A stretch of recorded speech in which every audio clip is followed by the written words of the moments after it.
welcome back, listeners, to another episode of the BizBlend Podcast, where business meets personal growth and mindset fuels your bottom line.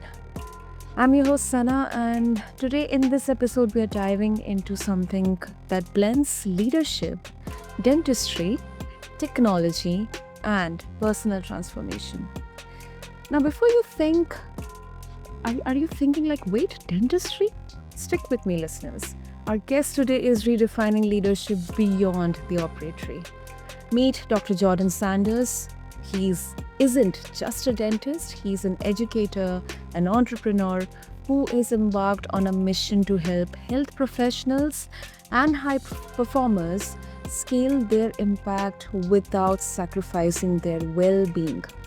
Now, a bit about Dr. Jordan with all of you listeners. He's built a multi-million-dollar dental practice, launched a national education brand, which is Ascent Dental Education, and he's here on BizBlend to talk about the lessons learned along the way.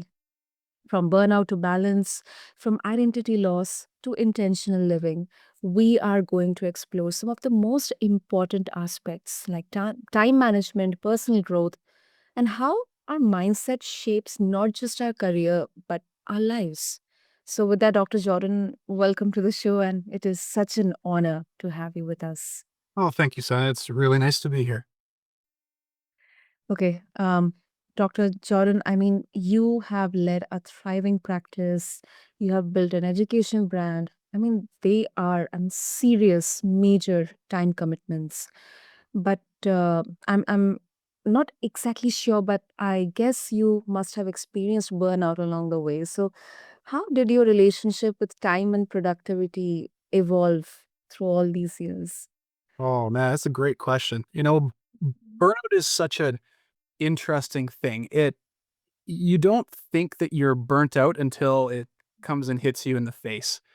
And you're right. Everything was incredibly complex and required an immense amount of time to get together. And I hit a wall. It was really interesting to see how my body just reacted to some of these complexities I was experiencing. I told myself, I am not burnt out. I can keep going. I can keep putting in these hours and this hard work, and I'm going to be fine. And then you start to get sick, or you're trying to get to sleep at night and you're staring at the ceiling. And it took getting to that place and having kind of a hard conversation with myself in the mirror to really realize that I was trying to do too much.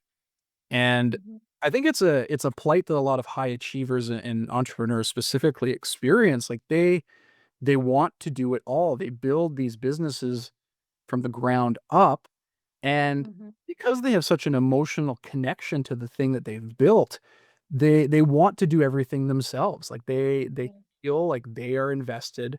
They're the only ones who can do things to the level that would be acceptable to them, and Mhm. therefore they struggle with delegation and they struggle with trusting. And it's really a personality flaw that I feel a lot of us face, is our inability to let go of things and to be so passive with how we give our time away. 'Cause Mhm. I had to have hard conversations with myself about what time actually meant to me and what I needed to do in order to, basically reclaim my sanity.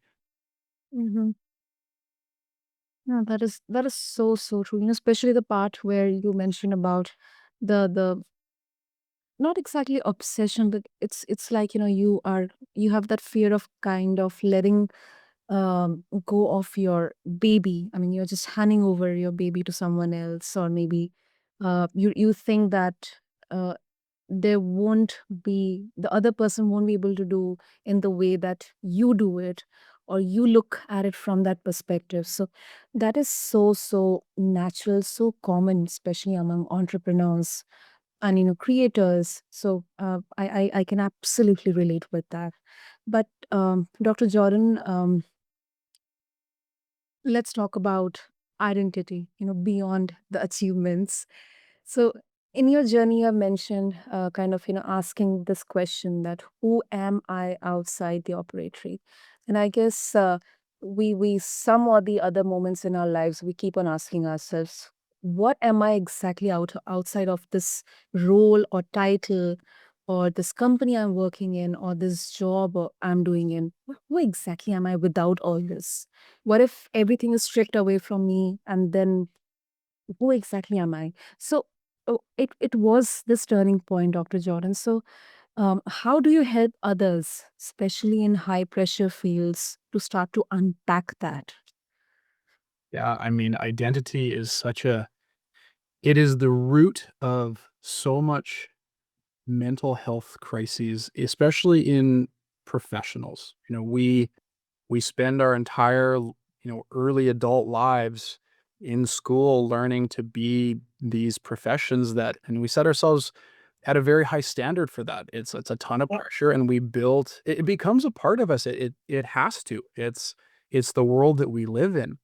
And then you're thrust out into the real world and you're surrounded by all of these complex human emotions, people that especially in dentistry, people that aren't super thrilled to be sitting with you in the dental chair, they don't appreciate what you do, and Mhm. you're never getting the same accolades that you might have gotten in school. So if you base your entire identity and by definition, your structure of your self-worth around this idea of being this professional who's gonna be getting all this praise, it does not take long for that entire kind of image to start falling apart. And I think it really comes from this lack of clarity as to what it is that makes you who you are. You don't need these things, you don't need this recognition, but we're so addicted to it in a way because it feels so good. Um, and really I hate to say that you have to get to these dark places before you're able to actually see what it is that's holding you back. But it's really that, you come to these points of reckoning where you are forced to reevaluate what it is that is important to you. And that's really what happened to me. It's what I try to help my colleagues do now because it was so taboo of us to talk about mental health struggles like this within our profession. It was kind of viewed as being, either weak or not having not having it together. And we now that we're kind of a little bit more open to it, it's Mhm. really interesting to see how common it is because we build this entire persona of the professional or the dentist or the doctor or whoever. And once that starts to crack, you start to see what's underneath, and a lot of people don't really like it. They don't like that reflection that's kinda staring back at them at that point. And so Mhm. we really try to help people disconnect their self-worth from their achievements in dentistry. We help them to identify what it is that really makes them tick, what actually, fires them up about the reason that they got into the profession in the first place. And we help them build tools in order to access that, to get, to have that be front of mind when they run into difficulty within their professional day-to-day lives. And it's really transformative. Like it's probably one of the most rewarding things to see is just those aha moments that your colleagues who are your friends and you value their well-being, just seeing them able to look at their life through a different lens and let go of some of that struggle. Because it's so common, it's so sad that we spend our days attached to this image that doesn't serve us. That is right. That is right. And Dr. Jordan, when you were having that moment, how exactly did you navigate through it? I mean, did you have any specific practices or reflective tools that helped you maintain that separation between who you are and what you do? Yeah, absolutely. I mean, it's gonna be different for everyone. One of the probably most interesting revelations that I've had. The practices that have been most kind of impactful to me, visual references. So, a easy example of that is I wear a bracelet on my right wrist that has a Latin saying that says "Memento vivere," which is Latin for "remember to live." And it is my kind of grounding tool that I use to and I look at it and, if I'm having a tough moment or I had a difficult conversation or a negative interaction, and it's my kind of mental bookmark almost into remembering the things that I've done that have been really good and the things that have helped me feel really positive and to kind of come back to those. So, like Mhm. grounding exercise. I find that journaling is really, really powerful. Specifically, more recently, I've actually been implementing a lot of artificial intelligence and having conversations with those types of systems to help unpack certain scenarios in a kind of meaningful and instantaneous way. Um, Mhm. and then just, living healthy, getting some exercise, being very intentional about how I process those feelings, almost like if I could, and use an analogy of sailing through the ocean, you have to ride the waves sometimes. If you try to fight them, they're just gonna wash over your boat. But, if you ride through them, accept that the feelings are gonna be hard, that facing them is gonna be scary, but Mhm. you riding with them is a way to just allow them to be exactly as they are and nothing more than that. It's it's really just a practice in mindset and mindfulness because we Mhm. all have this power. We have the ability to tell our brains that we don't need to think that way, but it's not easy and it requires a lot of very intentional self conversation. Yep. Yep. And I guess it also requires the openness to embrace changes, because change kind of, creates that uh, fight or flight mode within us. And so that's a beautiful analogy you gave, Dr. Jordan. And as you mentioned about kind of using technology, so let's talk about dentistry. I mean, it's evolving fast. We are seeing 3D printing, we are seeing digital workflows, how it is reshaping the field. But you also emphasize on mindset other than technology. So, how do you integrate mindset coaching into your education programs for dentists? Yeah, it's really it's honestly great. It's been a really exciting and rewarding journey going down that road. Probably like the best thing I can tell is with a story. My dental school days were like most of my colleagues. They were Mm-hmm. really just filled. It's all you know. All you know is the schooling, and that was the same with me. I was forced to just put my head down and grind out all of this stuff in school. And at the end of it, you have this mindset where I was constantly in competition with my classmates. You're trying to get the best grades. You're trying to, Yeah. make yourself look the best amongst the faculty, the patients, whoever it may be.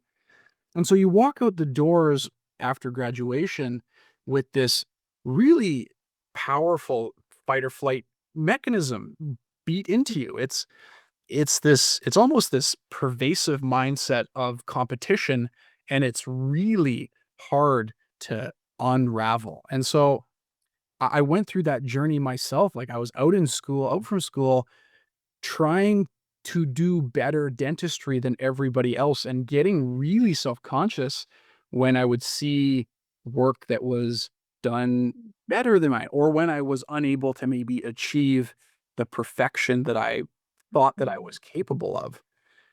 And so after kind of working through all of that, now we go to other dentists and we basically just help them unpack that themselves because it doesn't take having conversations with too many dentists to realize that the profession attracts a very specific type of personality. There are people that are very generally type A, Right. perfectionistic by nature, maybe a little bit critical, either of themselves or other people. And you have to kind of sit them down and start to say, okay, like, where does this come from? Why do you feel this way when this kind of thing happens? And start giving them tools to start breaking those patterns. Cause it's like with muscle memory. It's like working out a muscle at a gym. Every time you go there, that muscle gets stronger and stronger. And it's just like your negative mindset. The every time that you walk down that road of Mhm. negativity where that pervasive kind of thought process comes into you, you're going to strengthen that process. You're going to give it more power. And so we have Mhm. to look at this and help people disconnect that road so that when they have the option of walking down that one, they instead choose to go down a different path. And, I wanna say that it's really complex and super, thought-provoking, but really it's just about leveling with people at where they're at and offering them ways to reclaim some of that mental burden. Most of the time, it just comes in the form of time. Like, people are busy. I know, especially, dentists were running around all over the place trying to do dentistry and run a business and, you know, take care of our families and, do well by our communities and offer all of our time to all of these people. And it's a lot. And sometimes there's not a lot left at the end of the day for yourself to be able to actually invest in your own well-being. And so this fundamentally is where it starts for us. We start people by reclaiming their time, giving them less things that they have to think about every day so that they can spend some more time investing in themselves because there's no shortcut to the hard work. You have to be willing to I always tell people like I can't help you if you're not swimming towards me. And so the people that get there and are ready to make those steps, they are they want to, they just are so overwhelmed by their day to day that they need an opportunity to be able to even think about it. And so that's really what we do as a start. And that is really, really fascinating. I think I mean, that exactly, that's why sometimes, I wonder that although we focus too much on skill upgrades, professionally or career wise bettering ourselves, but we kind of forget the mindset behind using those skills effectively. So that's a really powerful reframing. And Dr. Jordan, a bit of a contradictory perspective. So although I am completely on with you on the intentional living, but especially in the business aspect, some might argue that in the early stages of building a business or a company or a brand, you have to hustle hard and sacrifice balance to get ahead. I mean, so many times I've heard about this. What's your take on that? I mean, can we really have both in the beginning, or is it something we should kind of have milestones? But okay, maybe the first 5 years, let me just sacrifice everything. Then the next 5 years, let me think about how I can get back to that balance. That is such a good question because I hear that all the time, and I'll tell you exactly what I tell them. Mhm. There is this kind of, I think, falsehood that we tell ourselves that balance exists as like a set of scales. We have weight on one side and weight on the other. And, on one side is our career and the other side is our life. And, if we put more weight onto one side, it's obviously going to tilt the scales in that direction. But I tell the people that I coach to throw the scales away. I want you to think about it differently. Balance for me isn't about a set of scales. Balance for me is about intention and presence.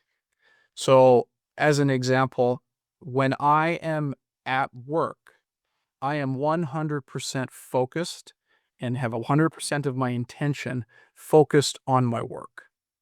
When I am at home, I have 100% of my intention and focused on my family.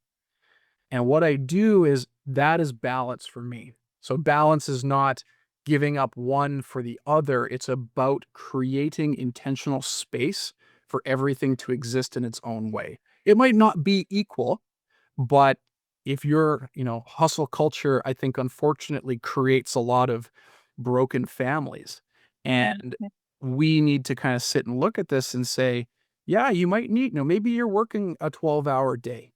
Maybe you're going to your startup business that you've put together and you're putting in 12 hours of hard work.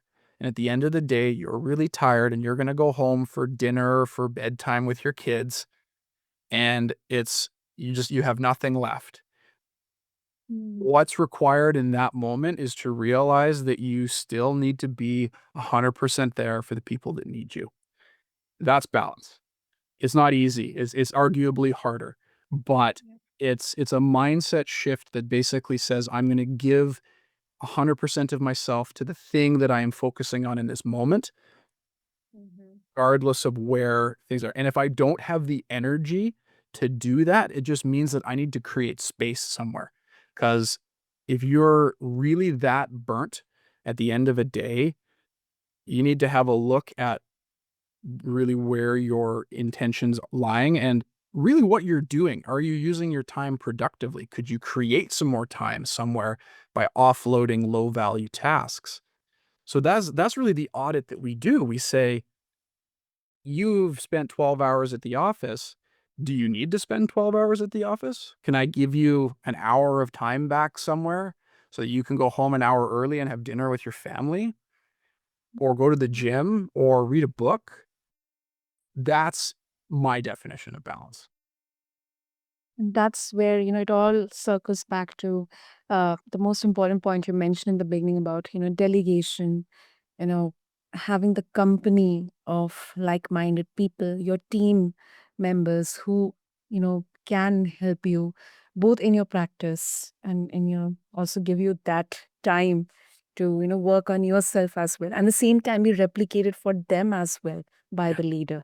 Yes. So that is really, really, it's really well put, Dr. Jordan. So before we wrap up, what's the best way to connect with you, Dr. Jordan, if our listeners would like to? Yeah, best way to connect with me is on Instagram. It's at Ascend Dental Education.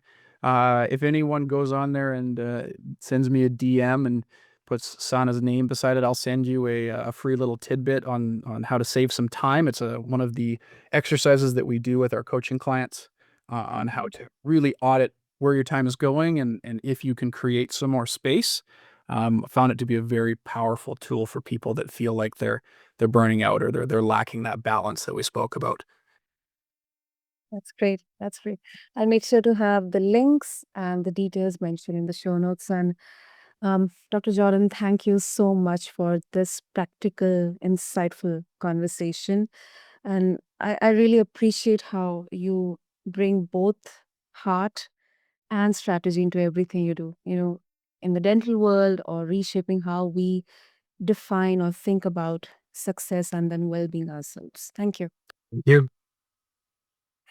And to all of our listeners, just refer to the show notes if you wish to connect with Dr. Jordan.